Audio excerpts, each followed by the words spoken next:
So here you are, you take a lemon, cut it in half, squeeze it in your water, disregard the peel in the garbage, and then you drink your lemon water thinking you're getting all these amazing nutrients.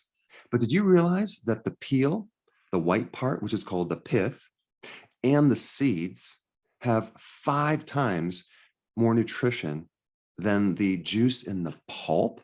When you hear what I'm going to talk about, the benefits of using the whole lemon, you will never waste the peel again.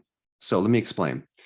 Typically, lemons are loaded with vitamin C unless it's pasteurized and you're consuming like lemon juice from some bottle. So if it's pasteurized, it's heated, there's hardly any vitamin C unless they add it in there. But there is potassium, magnesium, B6, B1, B2. There's copper, there's vitamin E. And if you use actual fresh lemon, you'll get vitamin C, which I'm going to cover. I've done quite a few videos on the benefits of lemon water, specifically reducing fat on your liver, reducing cholesterol, helping you lose weight because you're making insulin more sensitive and you're addressing insulin resistance, the benefits of anti-aging, the benefits of lemon for anti-cancer. There are very specific compounds in lemons that can help kill cancer cells, and the benefits of lemons for kidney stone prevention, especially if you're on the ketogenic diet and you're prone to kidney stones. And then the benefit of vitamin C for your immune system, and also how lemon can inhibit collagen destruction. But if you actually consume the white part of the lemon and the outer peel and the seeds, you're going to get some additional very cool benefits that I want to educate you on. Now, the first thing I want to cover is vitamin C. Vitamin C deficiency is related to something called scurvy, okay, where you lose your collagen, your joints, you have a lot of fatigue. And you might say that scurvy doesn't exist now, but I think there's subclinical versions of scurvy that people have, and they don't even really know that they have it. But in the 30s, scientists have found that using straight ascorbic acid, which is considered vitamin C, which it's really not, it's just one part of the vitamin C complex. They found that using ascorbic acid does not work as well as using the whole vitamin C complex from lemons, paprika, or oranges. In other words, they found some other additional things in the whole fruit, like lemons, that are not in ascorbic acid. And so back in the 30s, they identified vitamin P, okay? Now, they don't call it vitamin P anymore because typically vitamins fulfill a certain criteria, and vitamin P does not fulfill that criteria. But vitamin P stands for permeability, as in vascular permeability or capillary permeability or microvascular permeability. Now, permeability is basically the ability of your vascular system to allow things to move in and out between the vascular system. And so there are various gaps that occur. And when you have too much of a gap, you have symptoms like bleeding gums, like gingivitis. You might get spider veins, varicose veins, hemorrhoids, which involve the veins. You might get bruising. You might get a bleeding nose or edema.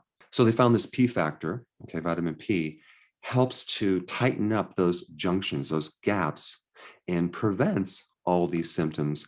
So the P factor is really part of the vitamin C complex that's in nature. So typically in nature, you don't just have ascorbic acid. You have ascorbic acid, which is the antioxidant portion. You have also the P factor, which is really the bioflavonoids. And there's about 8,000 different bioflavonoids in certain plant compounds. And what I'm going to talk about is the citrus bioflavonoids. These bioflavonoids are part of the vitamin C complex. The other parts of the vitamin C complex would be the J factor or vitamin J, another thing that I'm not going to get into now, but vitamin J helps increase the oxygenation in your lungs. It helps you breathe better. And then you also have copper in the vitamin C complex in an enzyme form called tyrosinase. And that copper is really important in collagen formation. This is why vitamin C is so good for collagen, joint health, etc. And then you also have vitamin K1, which is part of the vitamin C complex as well, which also helps to prevent bleeding and things like that, because vitamin K1 is involved with clotting. So when you're consuming the white part in the outside part of the lemon or limes, you are getting a tremendous amount of this extra vitamin P, or let's just call it the bioflavonoids, which can really help you in many different ways, including some additional things for the eye. I mean, think about what happens with diabetes. You have a lot of damage in the capillaries. You have damage in the nervous system because the capillaries are no longer feeding the nerves. And so you get peripheral neuropathy. You have a lot of problems of the eye, as in diabetic retinopathy. In diabetes, you have macular degeneration, you get cataracts, you get glaucoma, dry eyes. And so you have a lot of leaking of blood through the capillaries in the eye caused by the destruction of the high glucose.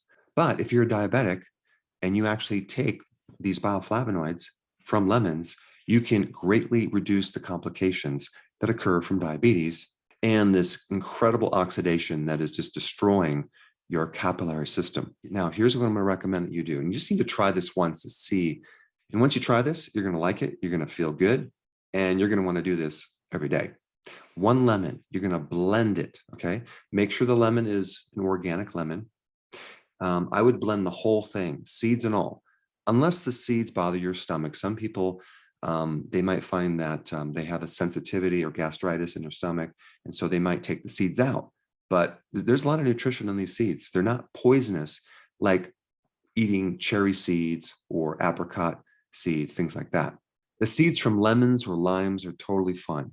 So what you do is you simply take 8 ounces of water, 1 cup of water, put it in the blender, take the whole lemon and blend it on down for probably 30 to 45 seconds, okay? It will make this whitish drink, okay, that's very, very bitter. So you know it's good for the liver, and especially a fatty liver, not to mention your skin and giving you all these other great benefits. Now, to offset the bitterness, I usually like to use liquid stevia drops.